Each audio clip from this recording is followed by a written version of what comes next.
Greater Hyderabad G H M C میں برقی electric کے زیر زمین لائنز کی اقدامات کا آغاز۔ دوسرے ممالک کے بڑے شہروں میں کام کرنے والی کمپنیوں سے بولیوں کی طلبی۔ مشرف علی فاروقی کا بیان۔ چیف منسٹر ریونت ریڈی اور deputy chief minister Mallu Bhatti Vikramarka کی ہدایت کے مطابق Telangana southern power distribution company limited نے greater Hyderabad G H M C میں موجودہ لائنوں کی زیر زمین کیبلز میں تبدیل کرنے کی اقدامات کا آغاز کر دیا ہے۔ صدر نشین و مینیجنگ ڈائریکٹر کمپنی جناب مشرف علی فاروقی نے مطلع کیا کہ کمپنی نے کاموں کی تکمیل کے لیے دلچسپی اور قابلیت رکھنے والی کمپنیوں کی نشاندہی کا عمل شروع کر دیا تاکہ نیٹ ورک کے کاموں کو بہتر بنایا جا سکے۔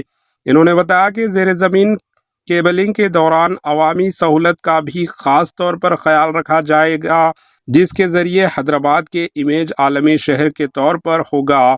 انہوں نے بتایا کہ کمپنی میں دوسرے ممالک کے بڑے شہروں میں زیر زمین کیبل کے کاموں کی کامیابی کے ساتھ انجام دہی کرنے والی کمپنیوں سے بولیاں طلب کی ہے تاکہ وہ حیدرآباد میں بھی بولی میں حصہ لے سکیں۔